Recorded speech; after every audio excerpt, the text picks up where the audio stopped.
Hi, welcome to the bathtub, where when you hear this sound, it's the sound of a dewdrop on a blade of grass in the Swiss Alps, or the sound of one hand clapping in a forest where the trees have fallen but no one's listening to them. You know you're in the new post-tech. This is post-tech YouTubing, uh, the post-tech decade of the bathtub. We're not doing any glitzy. We got rid of all our special equipment, all our special effects. The CGI guy sent them all back to Pismo Beach. Got rid of the whiteboard. We just have Dodo. She makes a little bit of noise now and then, sometimes a lot of noise. And we're not doing anything. It's all just like your grandma used to do YouTube. So that's, you can get grandma and the grandkids. They can see what YouTubing was like, way back, in the Pleistocene era when grandma was watching YouTube. And we're not doing no special effects, just me and the purity of that sound, the crisp mountain air of Lake Tahoe, where no one is there. Just that's where we're taking you. Anyway, this is a new theme show in the bathtub. The theme show is called Subjects for Further Research. Subjects for Further Research, because I had all these books that have been I have a kind of, you've probably seen my reading shelf is probably over there. That kind of, it's very clean for the moment. See that little wicker table with a lamp over it? That's kind of my reading shelf. I do most of my reading over there. And, I have certain books I'm reading regularly and books I'm reviewing. And then I get lots of these books I've just kind of been reading and interested in. And I haven't had time to really focus on them that much. And I'm not entirely sure I'm wild about them, but I kind of like them. And I pretty much think I want to keep reading them. So I'm going to talk about a few books like that, and just to rattle on about something. So the first one, the one I've been reading a lot, I've been reading like a story every week or two, is a guy named Ramsey Campbell. A lot of people who are horror fans. I'm gonna get my glasses. And this is my birth. Oh, by the way, this is my birthday shirt. You don't have to tuck it in, so you can't see my belly as well. That's the purpose of this tuck. No tuck in. You don't tuck the shirt in. Ramsey Campbell is a horror writer. He's been big since I think he started publishing in the 60s. This book is one of his early collections, 1982. It's called Dark Companions. It's kind of hard getting hold of old Ramsey Campbell original paperback editions. I'm going to wipe my glasses here. This is why we don't do any of this. I don't have the script girls. We don't do the editing. It's just me and doing nothing quite correct. And you got to watch me wash my glasses. That's the post-tech edition. And I was never a big horror fan. But when I lived in London, Ramsey Campbell, I met him here or there, or was at places where he was, and I always heard he's supposed to be a really lovely guy. One of the things I have learned about horror writers, the ones who write the most horrific stuff are like the biggest pussycats. You mean Brian Evanson, our friend Brian Evanson, who writes the creepiest stories ever. He's like a big teddy bear. And Ramsey Campbell is a really sweet guy. Everyone loves him. He's really very popular. Everyone says he's a very nice guy. A little I've seen of him, seems like a very sweet man. And he writes these stories just horrific. People having their eyeballs ripped out and they're being thrown all over the place by monsters and turned into fungus monsters and stuff. It's just horrific stuff. And a couple of them actually did scare me. I've said this before. I'm not a huge horror fan most of my life. I didn't really read a lot of horror fiction. I never read H.P. Lovecraft until really the past 4 or 5 years, and now I kind of like Lovecraft. And I see what's going on. There's a lot of interesting writers in the field. And Campbell was one of those people who's always getting published, always been considered one of the great horror writers who's alive today and writing lots of short stories and lots of novels. So I've always had these books. I've slowly accumulated them over the years. I have a lot of these old Tor paperbacks, Tor Horror, The Parasite. They're kind of cool old paperbacks. And this was a big book when I was first moved to London. Everyone was big fans of this one, The Doll Who Ate His Mother. It looks pretty horrific. Most basically, I'm easily scared, so I don't read a lot of horror stories. Anyway, I've been reading him, and I was planning to sort of maybe read a couple of his books and do a whole episode on him. And not to say I like him or don't like him, because I think he's a really smart writer, really good writer. I find some of the stories a little hard to follow. I'm not really they're very interesting in the way that these are not like Ligotti at all. They're not like a kind of psychological, philosophical horror. He tells, in about 10 or 15 pages, he sets up a really complicated scene. I remember one of the stories, I can't remember the titles now because I've read these over the last several months.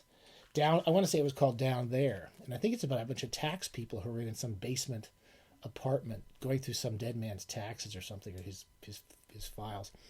And in the course of the first 3 or 4 pages, a lot of information is set up. And I always have trouble following information in any stories. So why the character's there and who she is and what happened in the past. And when you pay enough attention, I find it a little hard to follow. So many of the stories do that. They kind of set the whole story up, and then something horrific will kind of come up out of the elevator shaft or out of the place. And it's not, I don't want to demean it because it's very, very well put together stuff. It's just that I have a little trouble following it. There's several stories, though. Every once in a while I hit a story which just really is brilliant. And the last one I read a really brilliant one a few days ago. The Show Goes On was pretty good.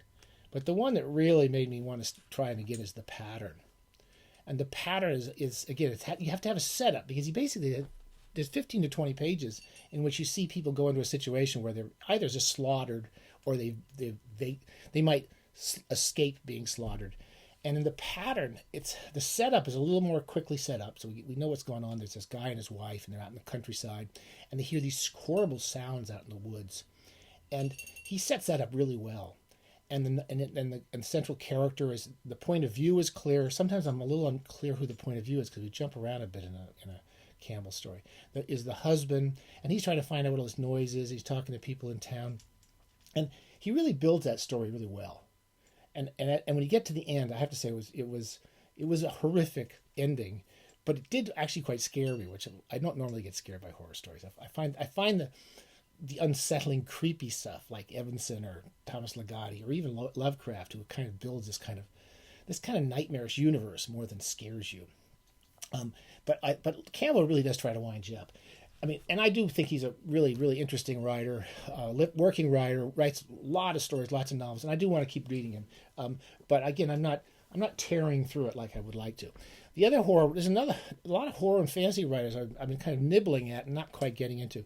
One of the writers that everybody's loved, many people have told me about loving over the years, and is Ambrose Bierce. I've had these Valentine editions of complete short stories of Bierce. One's World of Horror, and the other one is his stuff about the Civil War. Bierce was a journalist. He wrote. He was in Civil War. He was a soldier in the Civil War. He had quite an interesting life. He wrote lots of short stories, and disappeared. Many people know this more than anything. He disappeared mysteriously into Mexico when he was going down there, and that no one knows what really happened to him. Anyway, he had a big influence. A lot of horror writers, such as, even Lovecraft likes him. I want to say that he met Clark Ashton Smith. I'm not sure. He was a friend of George Sterling, a really important California poet, kind of really interesting California figure named George Sterling, who was close friends of his. And Sterling was a kind of mentor to the great Clark Ashton Smith. So anyway, I was kind of nibbling at these stories. I like them. The story most people know is the occurrence at Owl Creek Bridge, which was turned into a Twilight Zone episode when I was a kid. I'll never forget that. It's about a Confederate soldier being hung on a bridge. If you've seen it, you'll remember what happened. Anyway, they're very dark visions of the world. They're worth reading. I'm not taking off on them. They're not exciting me the way I thought they might. However, while I was sort of nibbling around in Bierce, 2 or 3 things caught my attention. I picked this up quite a while ago. And that's the S.T. Joshi. He's still the ubiquitous S.T. Joshi.